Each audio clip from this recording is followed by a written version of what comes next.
Good morning once again. Hallelujah. What a lovely day. Oh, what a lovely worship God has given us. It's indeed a privilege for us to worship the Lord. It's a great reward in the presence of God. Nga buhi ta, kusgan ta, maitaglawas nga nisimba sa buhi nga Dios. Amen? Praise God. Mo nang pasalamatan ng Ginoo sa matag adlaw nga natay kusog, natay kagana, natay kadasig sa pagsimba kaniya sa matag yugto sa tong mga kinabuhi. Amen, mga igsoon. Because last Sunday we talked about abiding in Christ, and we know that when we abide in Christ, we are cleansed. We are victors. Hallelujah. Praise God. We have fruitfulness and usefulness of life. Praise God. Dili ka useless. Taliwala nga naka-quarantine ka, taliwala nga naka-lockdown man siguro ka, uun sa may imong sinati karon. Whatever you experience today or your circumstance, you are fruitful and effective and useful in the hands of the Lord. Amen. Today we'll talk about what kind of an armor bearer are you? Pangutana man ni siya no, kaya na may question mark sa ulahi. What kind of an armor bearer are you? It is a provoking question. Makapangunahon na ka. Unsa man ang armor bearer, pastor? Yung anong ako man? Yung anak guro imong pangutana. Well, before that, before we pray, let's read our text in 1 Samuel chapter 14 from verse 1 to 23. Taas-taas ni. Pero nindot kay ning istorya mga anak ko. Kung ato ning masubay, what a lovely story, encouraging story, hallelujah, of a man of God. Hallelujah. Chapter 14, verse 1 of 1 Samuel. One day, Jonathan, the son of Saul, said to the young man who carried his armor, "Come, let us go over to the Philistine garrison on the other side." But he did not tell his father. Saul was staying in the outskirts of the Gibeah in the pomegranate cave at Migron. The people who were with him were about 600 men, including Ahijah and son of Ahitub, Ichabod's brother, son of Phinehas, son of Eli, the priest of the Lord in Sihon, wearing an ephod, and the people did not know that Jonathan had gone. Verse 4, within the passes by which Jonathan sought to go over to the Philistines' garrison, there was a rocky crag on the one side and a rocky crag on the other side. The name of the one was Bozez, and the name of the other Sineh. The one crag rose on the north in front of the Michmash, and the other one from the south in front of Gibeah. Jonathan said to the young man who carried his armor, "Come, let us go over to the garrison of this uncircumcised. It may be that the Lord will work for us, for nothing can hinder the Lord from saving by many or by few." And his armor bearer said to him, "Do all that is in your heart, do as your wish. Behold, I am with your heart and soul." Verse 8, when Jonathan said, "Behold, we will cross over to the men, and we will show ourselves to them. If they say to us, 'Wait until we come to you,' then we will stand still in our place, and when we will not go up to them. But if they say, 'Come up to us,' then we will go up, for the Lord has given them in our hands, and this shall be the sign to us." Verse 11, so both of them showed themselves to the garrison of the Philistines. And the Philistines said, "Look, Hebrews are coming out of the holes where they have hidden themselves." And the men of the garrison hailed Jonathan and his armor bearer and said, "Come up to us, and we will show you a thing." And Jonathan said to his armor bearer, "Come up after me, for the Lord has given them into the hands of Israel." Then Jonathan climbed up on his hands and feet, and his armor bearer after him, and they fell before Jonathan's and his armor bearer, killed them after all. Hallelujah. And the first strike which Jonathan and his armor bearer made killed about 20 men within as it were half a furrow's length in an acre of land. 15. And there was a panic in the camp, in the field, and among all the people. The garrison and even the raiders trembled. The earth quaked, and it became a very great panic. At the watchmen and the watchmen of Saul's in Gibeah of Benjamin's look, And behold, the multitude was despairing here and there. Then Saul said to the people who were with him, count and see who has gone from us. And when they had counted, behold, Jonathan and his armor-bearer were not there. So Saul said to Ahiah, bring the ark of God here, for the ark of God went at that time with the people of Israel. Now while Saul was talking to the priest, the tumult in the camp of the Philistines increased more and more. So Saul said to the priest, withdraw your hands. Then Saul and all the people who were with him rallied and went into the battle. And behold, every Philistine's sword was against his fellow, and there was very great confusion. Now, in the Hebrew who had been with the Philistines before that time, who had gone up with them into the camp, even they also turned to be with the Israelites who were with Saul and Jonathan. 22. Likewise, when all the men of Israel who had hidden themselves in the hill country of Ephraim heard that the Philistines were fleeing, they too followed hard after them in battle. Last verse, verse 23. So the Lord saved Israel that day, and the battle passed beyond Beth Taben. May the Lord God magahatag ka na to igsoon ug kala mo kahibalo magampo kita. Lord, bless us today as we have your word. Bless each one of us, Ginoo, sa among pagbasa, pagtuon, pagdawat sa imong buhing pulong. Tagay kami Ginoo, kala mo kahibalo nga gikan kanimo lamang. Ibubo ka na mo Lord imong kusog, imong gugma, imong kalinaw. Abliha mo mga idulong Ginoo. Open our spiritual ears and eyes for us to hear and see the truth of your word. Bless even thy servant as I give and deliver your word today.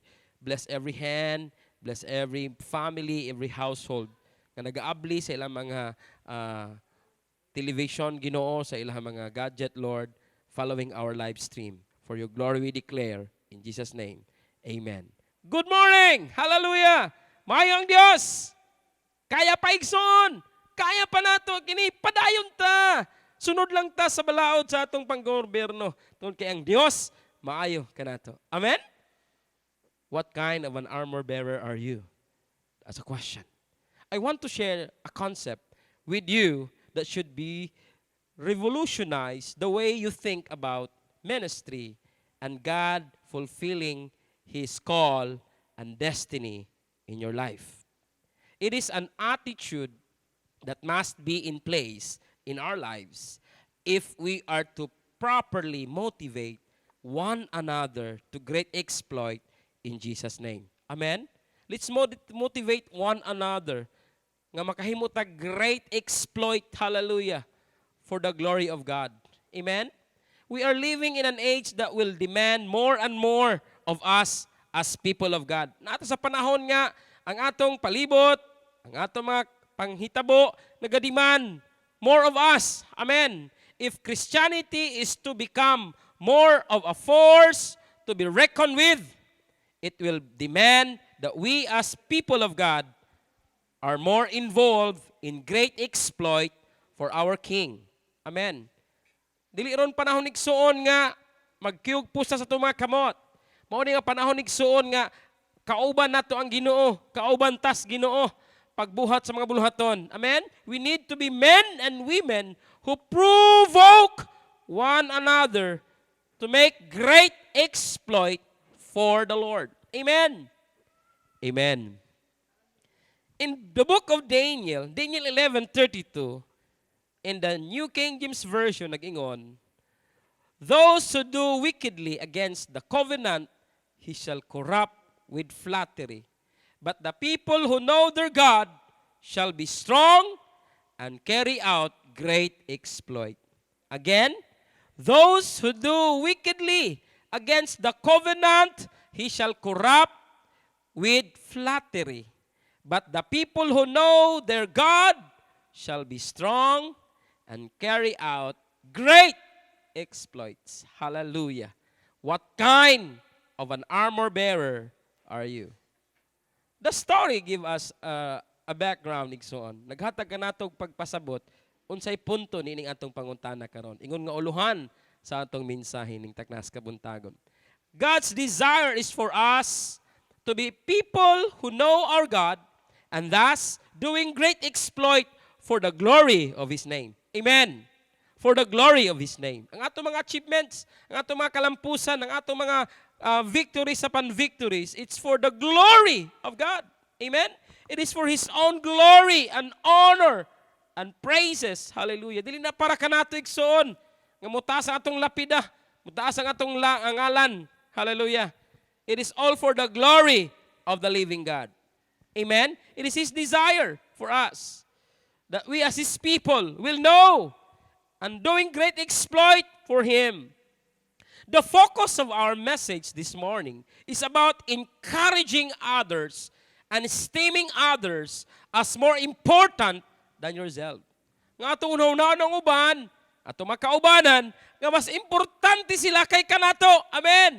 Let's esteem them. Ato silang ipataas, ato silang i-promote, ato silang tagaan og igong suporta aron mabuhat po nila ang bulhaton ng ikabuhat sa Ginoo para kanila. Esteeming others as greater and important than yourself. Amen. It's about being an armor bearer, a support group. Amen. Nga mahimo kang usa ka tawo, alagad sa Dios, nga nagtrabaho para sa usa ka tawo nga alagad usab sa Ginoo. Nga imo siya gisuportaran, imo siya gitabangan, aron nga iyang tawag mahimong dunay kalampusan. Dili kay ingon nga tao nga tungod kanimo, imo siyang ipahintong pawak, imo siyang giduot, imo siyang gibira. Dili usa ka katawo nga gitawag og armor bearer. You have this ministry to esteem others as more important than yourselves. Be an encouragement to them. Amen. It's about perceiving the grace and the anointing in others so that you can properly encourage them to great exploits in the kingdom of God. Amen. What's the title of our message this morning? What kind of an armor bearer are you? Oh, ikaw. Because one way or another, mga igsoon, matag-usa ka nato, nahimutang encouragement sa uban. Doon ay nagtanaw ka nato. And because of that, let's make use of ourselves, of our time, our ability and talent to support them, to stem them, that sila po importante sa kaparasan sa kingarihan sa Diyos. Be a support group. Amen. Dili makita sa buluhaton, pero naakas buluhaton. Amen. Amen. Praise the Lord. Kaninot anak, no? Kita mga pastor, na ating anak ang mga kauban simbahan sa ministry, nga kanunay nagapataas ka nato. Hallelujah. Pareha kang Moses, na si Aaron. Hallelujah. Ingana ang nahitabo igsoon sa kinabuhi ni Jonathan. Unsa man ning armor bearer, pastor? Unsa man ni pastor armor, unsa man ni gira, unsa man military word ni pastor? An officer selected by kings and generals because of his bravery, not only to bear their armor, but also to stand by them in times of danger. Mauna ang armor bearer. Ingon ang Aston Illustrated Dictionary. Hallelujah. Unsang armor bearer? Opisyal siya sa armed forces. So, opisyal siya sa hari. Pinili sa hari. He might be a general or an ordinary in rank, pero nakitaan siya kaisog. Dili lamang ingon nga isog. Dili lamang ingon nga mudala sa ilang mga espada ug mga taming, but also stand by them in times of danger. Ang mataghari na armor bearer o mga sinaligan sa hari, labi na si Jonathan, hindi nga panahon, usa siya ka mahimong hari, tungkol successor siya kamahan nga si Saulo, na si armor bearer. Ang pagka-armor bearer, dili siya ingon nga gitupo lang. Usa siya katawag. Hinay mo katapad, gitawag sad ka. Inom ko ingon, ako po Lord, gitawag ko nimo. Amen. So the story of Jonathan and the armor bearer in 1 Samuel, chapter 14. 1 Samuel 14.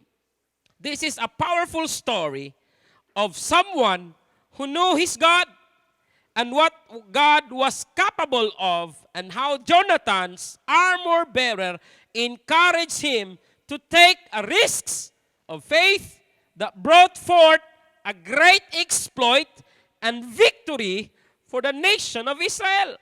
dunay gibuhat si Jonathan, doon na siya gilaraw, niyang iyang armor bearer, wala mo talikod niya. Wa mo biya, tungod kay ingon pa, ang pinakanindot sa armor bearer mao ni, nga mutindog, kauban sa iyang agalon, bisan pag naa sa kalisdanan. Bisan pag iyang kinabuhi, mo'y nakataya. And this passage of scripture in 1 Samuel chapter 14, from 1 to 23, truly shows how we must work together to do great exploits for Jesus. Amen. For the Lord, for God our King. What is the background of the story?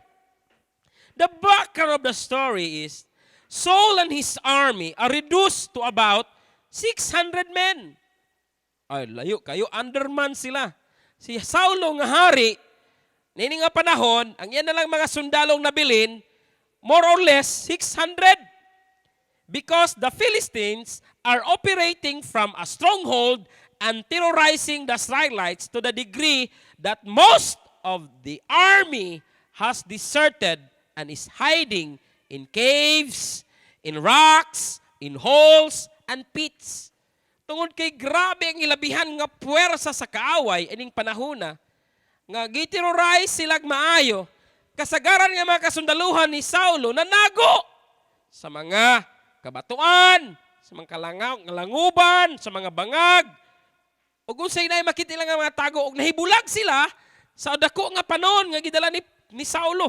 Mo na ang nabili na lamang kulang-kulang 600 men.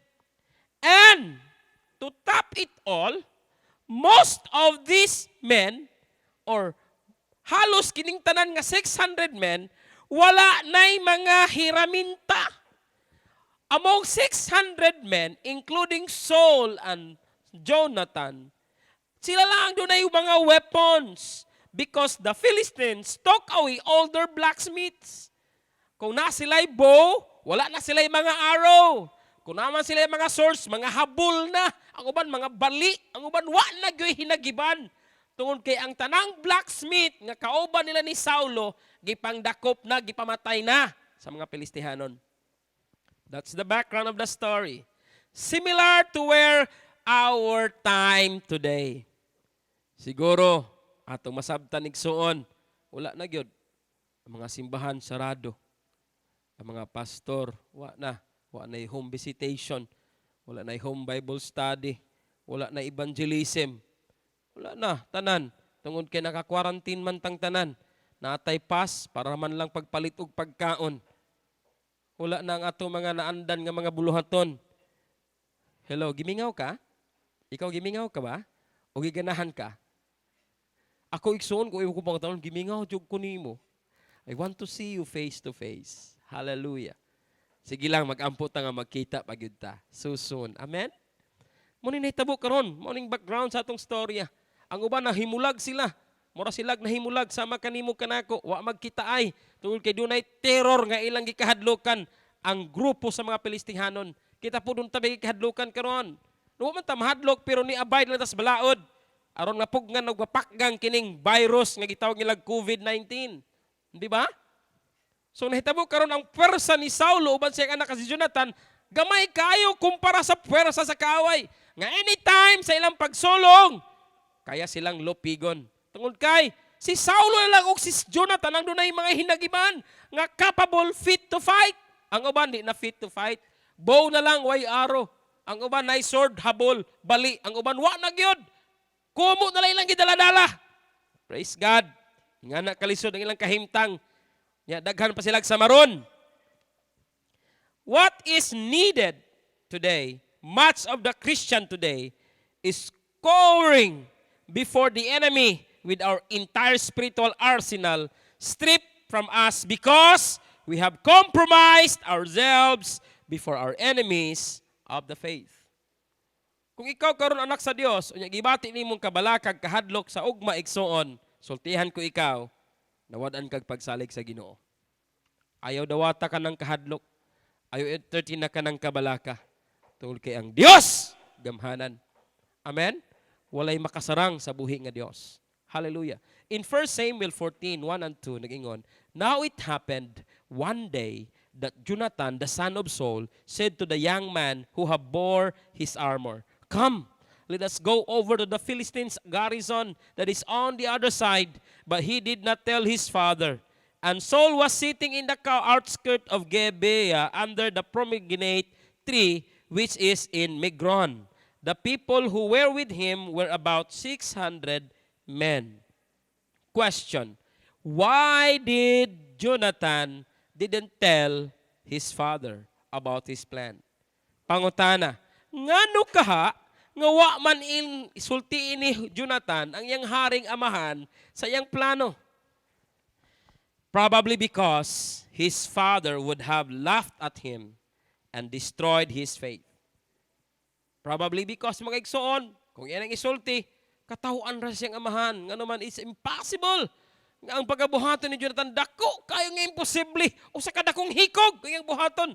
Sa yung kagmuadto kas dulugar sa kaway, at mo ilang kampo, at ubangon ni mo sila, ikaw nag imong armor bearer, mag-usa man ka dito, magsungka.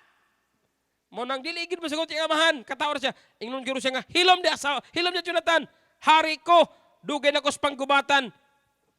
Pakilid, mahitabo siguro nga ang kaisog o ang pagsalig sa Ginoo ni Jonathan, mahimong maiban-ibanan kung makadungog sa mong komento gikan sa amahan. We need to know who the people are in our lives that we can share our vision.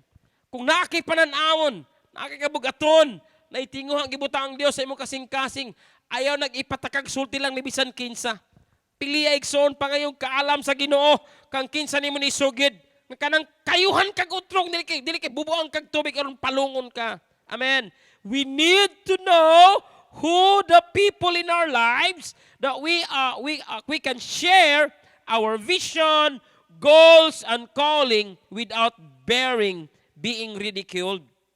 Nga dili ka katawan, biay-biayon, ngayong ka nga imura na sigurong huna-huna bunga na sa imong kakulang sa pagtuog.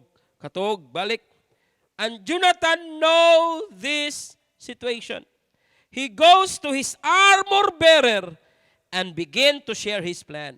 Instead nga sa iyang father siya mo share, nga maunta ang nairindas panggamanan kay maong hari.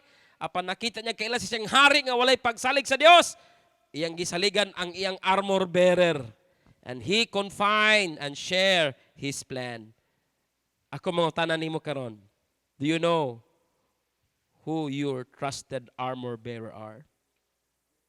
Ikaw ba nakaila kinsa ni mga trusted armor bearer nga naa sa imong palibot karon? Nga motabang nimo paggiya aron matuman nimo ang buluhaton sa Lord sa imong kinabuhi. In verse 6 of this chapter, then Jonathan said to the young man who bore his armor, "Come, let us go over to the garrison of this uncircumcised. It may be that the Lord will work for us, for nothing restrained the Lord from saving by many or by few." What a word! What a faith! What a belief! Hallelujah! Jonathan confessions of faith. He confessed his faith. To whom? To his armor bearer. Wala niya gi-confess yung faith sa iyang amahan. Kaya kinahibalo siya nga katawaan ra siya. And he stepped out in faith in what he knows God was able to do. Many of us are afraid to step out in faith unless we have a sure word from the Lord. Marang mga sigurista putang dako ba? Nga maniguro punta. Pero si Jonathan, let's learn from this man. From this guy. Hallelujah. He stepped out of faith in what he knew God was able to do. Nahibalo siya. Ingon siya, it may be that the Lord will work for us, for nothing restrained the Lord from saving by many or by few. So kinahibalo si Jonathan nga kung di sila mulihok, magkahinay-hinay sila kaut-ot, katong 600 men nga nagpabilin, ang uban nato kaatraso na. Ang uban nato kauliw na pod. Wala na isog na bilin kanila, puro lang katalaw. Ang ilan lang pagrespeto sa hari, mo inaanak ang nagpabilin kanila. And he made a plan. And he inquired his armor bearer with his plan. Later, Many of us were afraid to step out in faith unless we have a sure word from the Lord. And this point in the story, Jonathan did not have a sure word. Apan sa atong mabasa sa storya, igsoon, si Jonathan, wala siya nadungog nga kasiguruan nga pulong gikan sa Dios. Apan doon na sige gamit, girecall niya o kung kinsa ang Dios nga iyang gituhuan. Amen? Iyang girecall kung kinsa ni nga Dios nga akong giampuan, kinsa ni nga Dios nga akong gialagaran. And all he had was, he knew God was able to do. Ang naalaman kanya, nasayod siya nga walay sarang sa Ginoo. Nasayod siya nga ang tanan pwede mahimo sa Dios. Amen! Amen! And later on in the story, he had a faith that was invincible. Diyan na. Tungod niya ng iyang lakaw sa pagtuo. Nakabaton siya pagsalig sa Ginoo nga wa nay makapugong pa, wa nay makapakgang pa. An invincible faith. Because as he began to move forward in what he knew God was able to do, his faith was personalized, and his confession turned from one of, it might be, to come up after me, for the Lord has delivered them into the hand of Israel. Praise the Lord. The righteousness of God is revealed from faith to faith. Romans 10:17. Jonathan's confession of faith is a step of faith about what he knew God was able to do. Igsuon, sa wala pa ang COVID-19, sa wala pa kini nga pandemic disease, doon na nakay kaalam mo kay balokin sa ang Dios. Amen. Ayaw himo ang kini nga sitwasyon mo palong sa imong kahibalo. Mo wala sa imong kasinatian kung kinsa ang Dios. Barug igsuon. Let's fight this disease with what we know who God is. Amen? Atong atubangon kini nga mga circumstansya ug unsa pan nga circumstansya na ani mo karon. Kung ikaw man nakahimo og mga desisyon sa imong kinabuhi nga gibati nimo nga murag nilayo kas Ginoo, balik igsuon. I will be your armor bearer today, and I will say, do what your heart dictates according to the word of the Lord. Amen. Amen. Righteousness of God is revealed from faith to faith. Ayog lunga sa pagsalig sa Ginoo. Tungod kay diha sa imong pagsalig sa Ginoo, mugawas ang katarong sa Dios. And what the armor bearers respond. Doon ay response ang armor bearer. Hallelujah. In verse 7, atong basahon. So his armor bearer said to him, do all that is in your heart. Go then, here am I with you. According to your heart. Then Jonathan said, very well, let us cross over to these men, and we will show ourselves to them. If they say thus to us, wait until we come to you, then we will wait. Then we will stand still in our place and not go up to them. This was to be one of Jonathan's greatest and most successful exploit in his life. Amen. His armor bearer said, do all that is in your heart. I am with you. The whole nation of Israel reaped a great blessing and victory because the armor bearer encouraged Jonathan in this process. Amen. Amen. Igsuon magampo ta nga matag usa ka nato padalhan sa Ginoo ug usa ka armor bearer nga mo-encourage ka nato sa matag presente nato nga sitwasyon karon. Amen. Let's pray to the Lord. Lord, send forth this message to your sons and daughters, wherever they are now, and make them my armor bearer to encourage me in the faith to go back in the battlefield. Hallelujah! Amen! Praise the Lord! Amen! Hallelujah! So that's the benefit.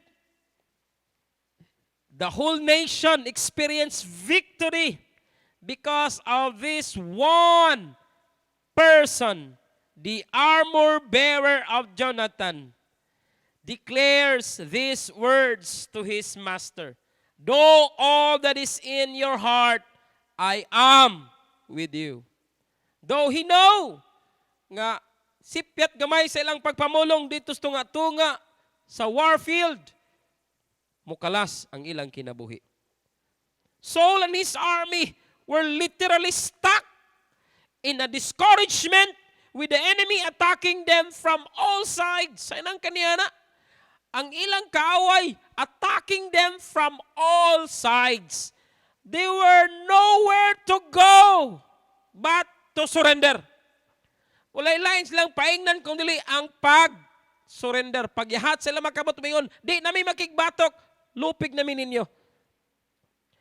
Now the balance of war is about to change. Why? Because the exploit of one man and his armor bearer. Apan ang mao nga balanse, mao nga sitwasyon sa panghitabo, sa panggubatan, dunay kausaban. Kung kay dunay usa ka tawo nga ginganlag Jonathan, kauban siyang armor bearer, ni barog. Amen. Hallelujah. As the story goes on, Jonathan became invincible in his faith. And the Lord works with him to win a great battle in which the enemies of Israel are in such a state of confusion. Kung saan nahitabo mga igsoon, gipadalaan sila espiritus kalibog. And that they begin to kill one another. Og nag-unay sila sa matag-usa. Mabasa na sa 1 Samuel 14 verse 12b. Jonathan said to his armor bearer, come up after me, for the Lord has delivered them in the hand of Israel. Hallelujah. What a faith. What a faith that the Lord God has delivered. Because the book of Romans declares, God's righteousness is revealed from faith to faith. Amen. Kung ang imong intention matarong alang sa kamot sa Ginoo, alang sa gingharian sa Dios, He will reveal to you His righteousness through your faith in the Lord. Amen. And Saul and all the people eventually joined Jonathan and his armor bearer in the battle with all those who have been scattered and were in hiding. Bisan pa katong nagtago, itong nahimulag sa ilahang panon, ni apil naggukod sa mga kasundaluhan sa kaaway sa Israel. And we know the story very well.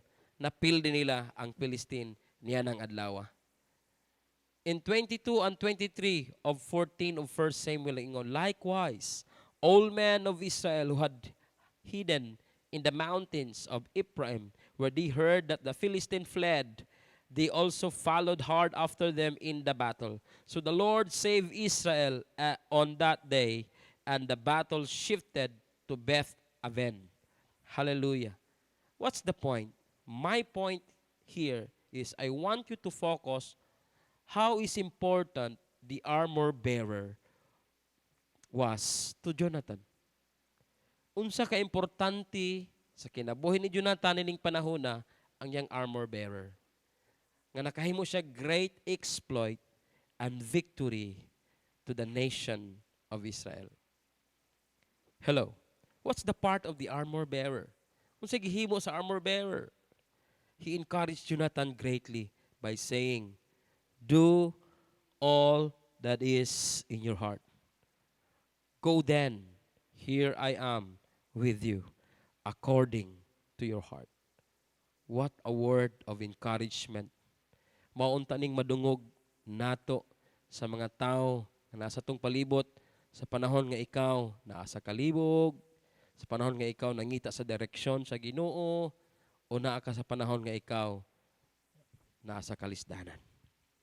That they will serve as an encouragement for us and to one another, to lift one another in the Lord, to steam up one another for making great exploit for the kingdom of God.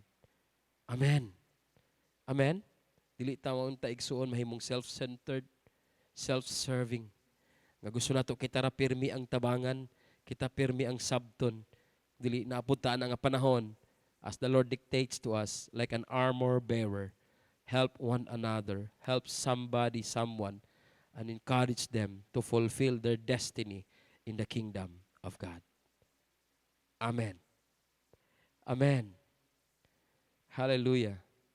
So he stood with Jonathan in the battle and risked his own life in the same way that his master did. Hallelujah. Usahay igsoon ang atong pagtabang sa uban, nakasalala ang atong kinabuhi, ang atong pagkatao, bisan pa ang atong dungog. Pwede na ito igsapayan, tukoy nasayod kita, kabubuton kini sa Ginoo. Amen? Amen. Without the encouragement of this armor bearer, without his willingness to stand with his master, with Jonathan in the battle, I don't believe Jonathan have had the courage to go alone. Hello. Ikaw, timbang ako no. Makabaton ba kahag kaisog si Jonathan nga moadto nga siya ng usa, gawa mo kuyog kanya ang armor bearer? But because of the presence and the support, the encouragement of the word of his armor bearer, Jonathan together with his armor bearer able to stand against the enemy. Amen. Amen. Together, as one body, as one family, we can fight and win against the enemy. Amen? Pero kung mag-isa-isa ta, mag-iya-iya ta, mag-diskarte ta isa-isa, pwede man. Mudaog po siguro ta, pero diri great exploit. Amen? Pero kung gusto ta great exploit, hilabihan nga pagdaog, dako nga pagdaog, igsoon, maghiusa ta. Ang plano sa kaaway, bulag-bulagon ta. Daoton siya, daoton ka. Tagaan kag kalain, tagaan kag gunaw ng di maayo sa matag-usa. That's the work of the enemy. The work of God is we are one in the band of love. Love one another. Amen? Let's forgive one another. Accept one another. Encourage one another. Be an armor bearer. Hallelujah. Kaming mga pastor usay day mga moment kami maluya, kapuyo na. Magunaw na nga Lord, tawag bagyud namo ni Lord, kasakit na ba? Lord, gaming pag-antos, mao ni among reward. Unsay makapangutana mi sa Ginoo. Pero dunay ipadala sa Ginoo. Usay among asawa, mahimong among armor bearer, among mga anak, ug mga kauban diha sa pagtuo.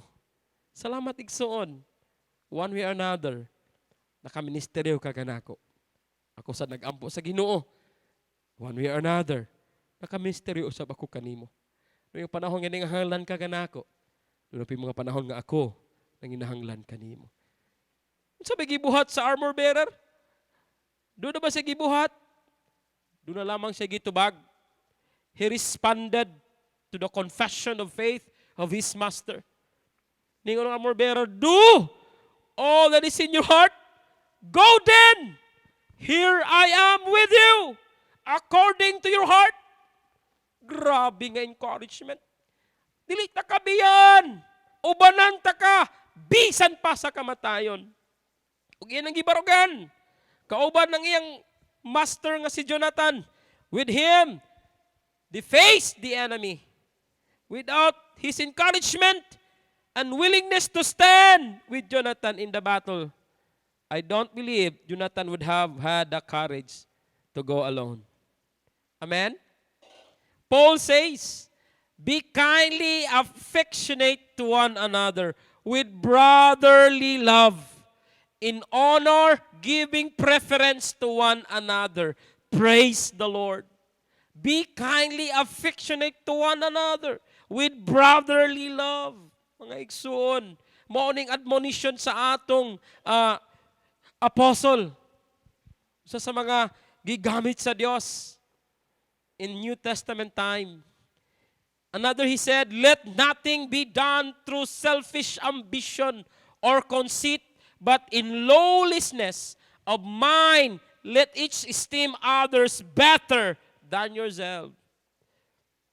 Let each of you look out not only for his own interests, but also for the interest of others. Amen. Nga mahimong tanggalamiton, alang na tungod kanimo nabuhat sa imong igsoon ang ipabuhat sa Dios. Amen. Tungod sa imong pagsuporta, milampos ang imong igsoon. Amen! Dili kay tungod sa imong gibuhat, nabagsak ang imong igsoon. Usa kini kasakit nga lakang sa usa ka anak sa Dios. This is really the primary attitude and concept that allows us to become all that God has ordained us. Amen. Mao ni untang atong mga buhaton, mao ni atong gawi sa matag karon ug unya, sa matag usa ka nato. Hallelujah.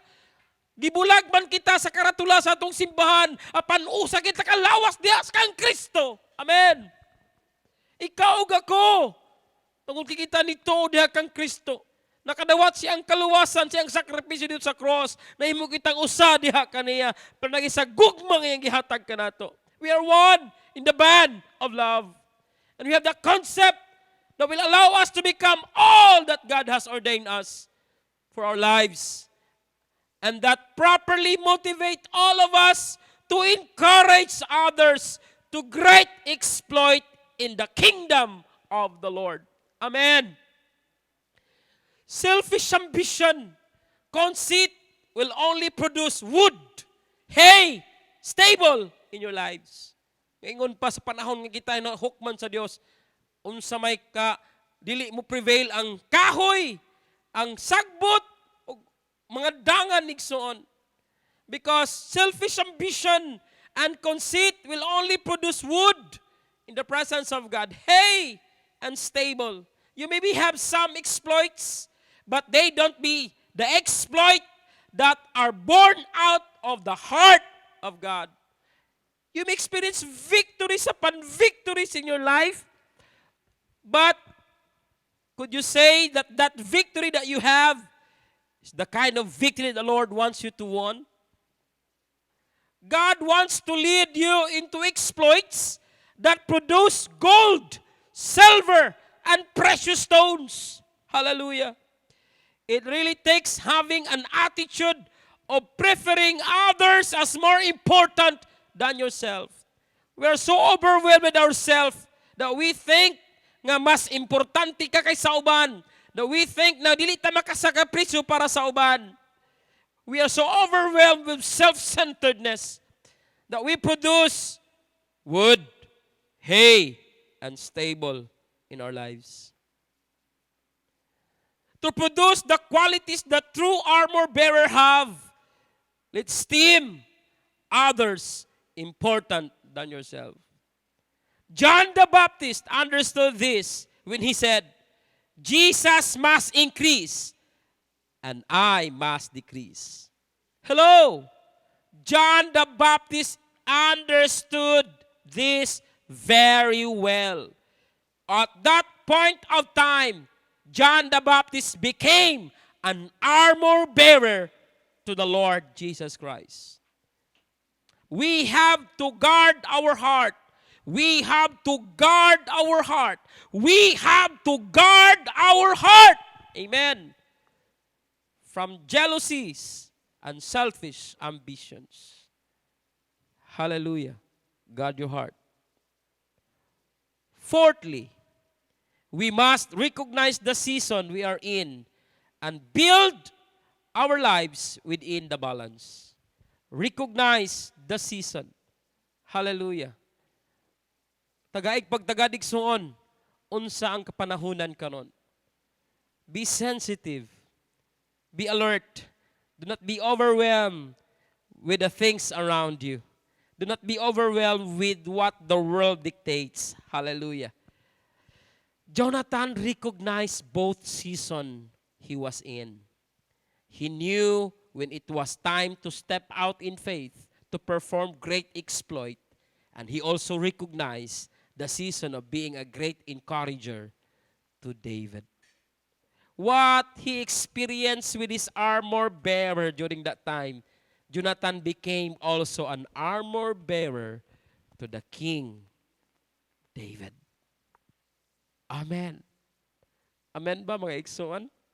Wow. He knew when it was time to step out in faith. He knew the season of being a great encourager to David.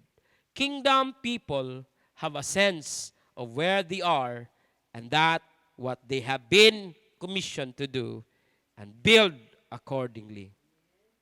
Ikaw ba ikso na sayod niini? Amen? Do you? In the book of Joel, Joel 2 gives us a vivid picture of the church functioning perfectly. Everyone knew their place and position. This is what is going to make the church in the last days, because the beautiful and glorious church going forth doing great exploits that has been purposed for. Maunay katuyuan nganong gi-establisar ni Kristo Jesus ang iyang iglesia diri sa kalibutan. Joel 2, the verse 7, the verse 8, and the verse 11. Allow me to read. Joel chapter 2, verse 7 and 8. They run like mighty men. They climb the wall like men of war. Everyone marches in formation. They do not break ranks. Verse 8. They do not push one another. Everyone marches in his own column. Though they long between the weapons, they are not cut down. Verse 11. The Lord gives voice before his army, for his camp is very great, for strong is the one who executes his word. May the Lord God bless his word. Hallelujah. I believe it is time for the balance of power to change in our spiritual warfare. Just as Jonathan and his armor bearer were able to change the balance of power for the nation of Israel. And I believe today we can change the balance. We can do the same for the church as we link together as one with those we are serving with, especially now as we possession as the gates of the city. We are the gates of the city. Let us go forth in position. God has ordained his church for this season. God has ordained you for this season. Let us march in step with each other, not fighting one another. Amen. No one pushing or shoving for position. Walay nagtinuklura. Walay gusto sa usa ka posisyon sa usa. But we are in our order. But rather united together to hear the voice of God as he gives voice to his great army in this hour of our destiny.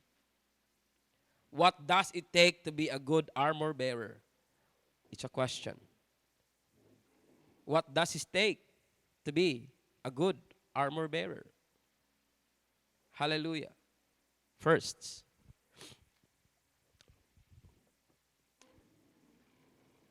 we find some of this attitude later in the life of Jonathan in his relationship to David.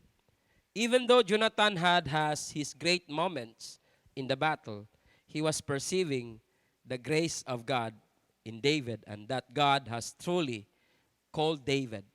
He must decrease while David increases. So in the same way that his armor bearer laid his life down for him, he must now do the same for David. Jonathan and David were both kingdom men. They saw beyond the natural circumstances and into the kingdom perspective. What does it take to be a good armor bearer? Number one, we must see our lives through a kingdom perspective. Amen. Seeing our lives through a kingdom perspective. Are you seeing your life through the here and now and what benefits you the most? Or do you see your life through an eternal perspective? In 1 Samuel 20 verse 4, so Jonathan said to David, whatever you yourself desire, I will do it for you. Ug unsay gibuhat sa iyang armor bearer ngadto kaniya, iyang gibuhat ngadto kang David. Amen. Are you seeing your life through here and now and what benefits you the most? We must see our lives through a kingdom perspective. It is only through the power and the presence of the Holy Spirit in our life working in us nga makakita ta unsay naa sa plano sa Dios. Alang kanimo igsuon. Unsay nasa unahan. Amen. Unsa bay nasa kasing-kasing sa Dios? What does it take to be an armor bearer? We must see our lives through a kingdom perspective. Wala ka nag-build og imong pangalan. Wala ta nag-build og atong kagulingon nga tower or kingdom. But we are building the kingdom of God. And we will change this world. Let's be a kingdom changer, building God's kingdom. Amen. Number 2, what does it take to be a good armor bearer? We must be willing to lay our lives down for the benefit of others and for the kingdom of God. Amen? For the benefit of others and the kingdom. Hallelujah. Jonathan sacrificed his position for the throne in the light of the grace he perceived in David. I believe he took an inventory of his life in comparison to David, and he knew in his heart David was the man, not him. Amen. Know your position. Do not push others so that ikaw makapuli o asa sila karon. But know your position in the Lord. Amen? And Jonathan did the same. Nasayod siya siyang position. Do siya ang legal heir kung ang tao mo atong pamaninawon. Tulki siya ang anak sa hari nga si Saulo. Apan nakita niya nga dili siya mo gitawag sa Dios kung dili si David. So he knew beforehand. As a result, he fully supported David and helped David to become the great man of God that David was. Hallelujah. At mabasa in chapter 20, verse 30 and 31 of 1 Samuel. Then Saul arose against Jonathan, and he said to him, "You son of a perverse, rebellious woman, do I not know that you have chosen the son of Jesse to your own shame and to the shame of your mother's nakedness? For as long as the son of Jesse lives on the earth, you shall not be established, nor your kingdom. Now therefore send and bring him to me, for he shall surely die."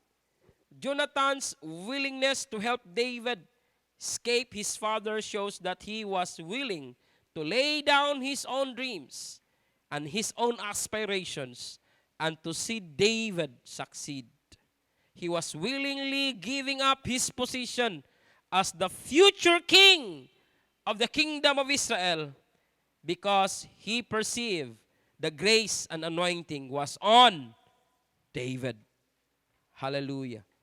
You will never be able to properly encourage and provoke others to great exploits until you are truly willing to lose your life, just like what Jonathan did. Amen? Amen. What does it take to be a good armor bearer? We must see our lives through a kingdom perspective. Dili ni ato sa Dios ni igsoon. Una dunay taygi panghandoy nga mahimo sa atong makinabuhi. Siya man o ako man o kinsa man may mangulo niini, it doesn't matter. Let's do our part. Let us position ourselves. Amen.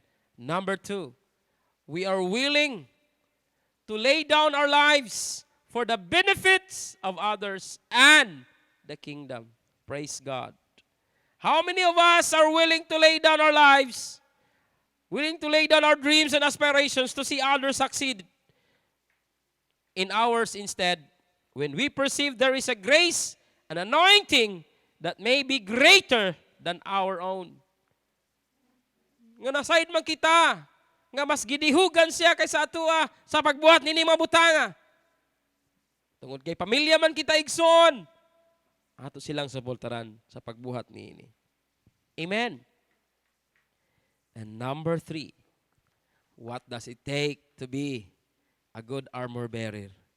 We must develop an attitude of honoring and preferring one another. Amen? Honoring and preferring one another. Instead nga ato silang dauton, tamayon, ato silang pasakitan, ato silang i-honor unto the Lord. Amen? Amen ba? Develop an attitude. Imo na to ni nga batasan nga dili na to tanawon nga ubos sila kanimo, kung dili tanawon na to nga mas taas sila kanato. In every area, in every situation, esteem others higher than who you are. Amen. And preparing one another. This really is the attitude adjustment that needs to take place in all of our lives if we are to be successful and be an encouragement to others to create great exploit for God. Amen. What kind of armor bearer are you? Hallelujah. Are you seeing yourself doing the things that God is wanting you to do? Nabuhat ba nimo ang mga butang nga gusto sa Dios nga imong pagabuhaton? Gibuhat ba nimo ang butang nga gipabuhat sa imo sa Ginoo? Ang imong gibuhat karon mao na ang gisugo sa gaymo sa Ginoo karon. Hello. That's a question. Provoking one another to great exploits. Be an armor bearer sa mga tao nga nakita nimo nga dunay posibleng buhat niini mga butanga. And the Lord will bless you more. The Lord will bless you more. Magampot ta mga igsoon. Ginoo pasayloa kami sa mga panahon Ginoo nga among giila nga mas bililhon mi kaysa uban. That we thank Lord nga mas rightful mi kontra sa nila Ginoo God. Nga nganong sila pa man Lord ako na lang. Sa imo bati mi Ginoo jealousy, ay envy sa umang hunahunag kasing-kasing. Nganong gi-prosper nimo sila kami wala Ginoo. Nganong sila imong gigamit nga kami wala, ako wala. Lord, we ask your forgiveness.